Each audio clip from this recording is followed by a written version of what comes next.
Good morning, B's and G's. Hope you're all having a fantastic day. Now today I'll be doing my first game playthrough review from games on the Xbox Game Pass. Today's game will be SnowRunner, the sequel to MudRunner. Truly hope you enjoy. Now SnowRunner's brand of harsh difficulty is a uniquely slow-paced but rewarding trucking simulator, where the enemy is the harsh and hostile terrain.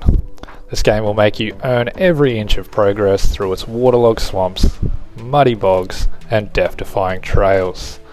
Now there's a lot more to SnowRunner than just lugging cargo. Unlike most games with their immense difficulty, doing well in SnowRunner is a matter of your lightning-quick reflexes, patience, and decision-making skills. Success means you brought the right vehicle for the job, managed your fuel, and mapped your route correctly. Now jumping into the game, we can view the different classes of trucks and vehicles to buy, unlock, and discover throughout the map. Also a lot of customs to make your rig one of a kind. As you can see here, we're going through all the different tyres, chained off-road mud. You can put a snorkel on it just to, help you with deep water. And the frame add-ons are extremely important. I recommend you definitely check them out. From playing for a few days, I can say the first thing you should do is bring up the map by hitting select and go to all the watchtowers. You can find this will uncover the map as well and showing up upgrades to improve your rig. Now I have a clip here for you in a second. It'll show me going to one of the watchtowers and it'll give you a quick cutscene, and then when we review the map again, you'll see these yellowed exclamation marks on the map that now show our upgrades that we can go and collect. Also when viewing the map, you can push RB and LB, and this will show you which jobs you can do. You can also find challenges, and by pushing X while you're viewing the map, you can change towns that you've driven to. There's a number of towns and cities to go to, but I'm pretty sure you need to actually have driven to them to actually unlock them, if that makes sense.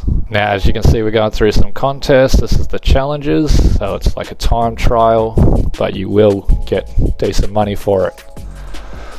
Now I would highly recommend playing with a friend. Even though you can play solo, some of the missions are extremely hard, and it does tend to take away a bit of the fun. But if you're into the grind and you've got the patience, then this game is very, very rewarding. SnowRunner's vast amounts of missions and incredible realism will keep you playing for hours. There's so much to discover, DLC content, including vehicle mods from other players that they've designed. You can download them for free and drive them around, have fun. Now the most important buttons in this game are LB and Y. LB will engage and disengage your all-wheel drive and diff lock. When climbing steep hills or going down, hitting LB switching into low and high gear will keep you moving and your load secure.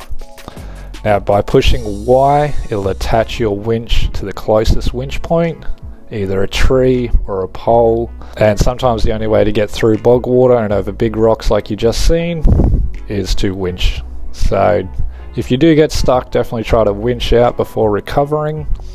Now to push recover, you just push up on your diagonal buttons and it'll bring up a menu and it's just in there. So recovering will take you back to the garage. If you run out of fuel, you can recover, or you can leave your vehicle there, get a fuel truck, drive it back to your vehicle, refuel, and carry on.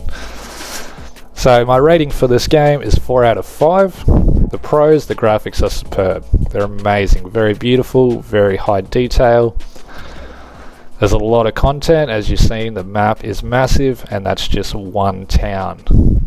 Each map area has 4 towns to go through, and I think there's 3 cities you can actually travel to. So as far as I can tell, there's 12 stages before any DLC, or maybe there is more once you complete those 3 main stages. Now my cons of the game is I just wish it had more music when driving around.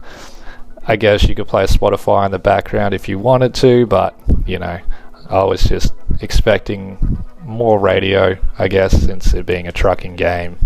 You're always going to have music on, I'm assuming. Like I said before, the game is immensely hard if playing solo.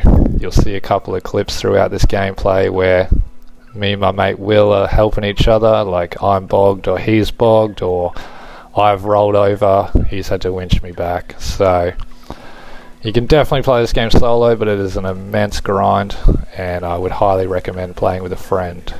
Playing with mates, it's going to bring you a lot of laughs and some rage moments. Now this game is straight basic. You just go from A to B, sometimes C. The realism makes this game so hard, and as you level up, you'll notice the missions start getting bigger.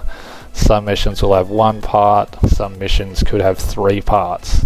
So this is a lot of driving and a lot of recovering, because at one part of the mission you might need a tray back or a flatbed trailer, and then for the next part of the mission you might need a high or a low saddle to, say, pull a fuel container. Or in the mission that we're viewing right now, I've got to go to the drilling site and deliver this massive oil rig. So it's yeah, again, very basic, but an extremely hard game because of its realism. As you can see here, I was driving through fine until we hit the rocks, and then I needed to engage that diff lock.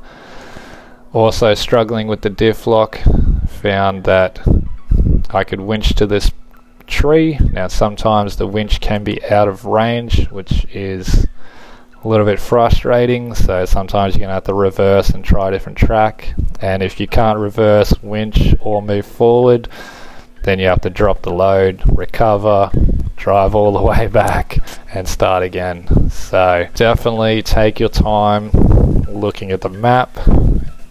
It'll save you a lot of time later on if you do miss a turn. Now coming into these missions, it's a bit weird because I came here to drop the oil rig off, which the objective tells me to do, but I wasn't able to unload the drilling rig.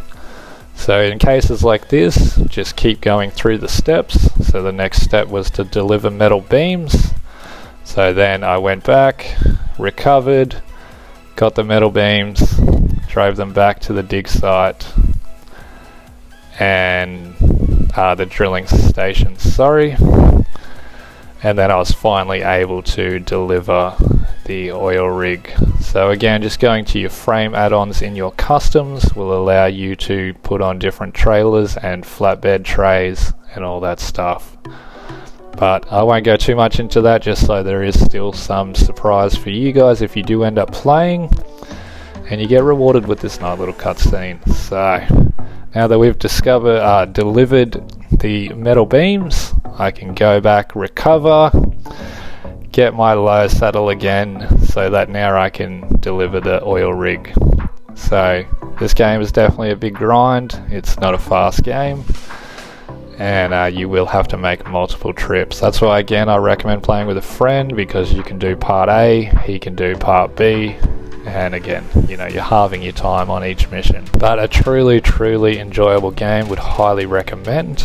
And I'd love to see in the comments if you have played this game or MudRunner, what your review is of the game. Now this is again what I was saying earlier with the playing with friends. Will here was stuck on the tree, he couldn't go back, he couldn't go left, he couldn't winch out. So if I wasn't able here to help him, he would have had to drop the trailer and start it again. So definitely recommend playing with a friend, otherwise take it extremely slow.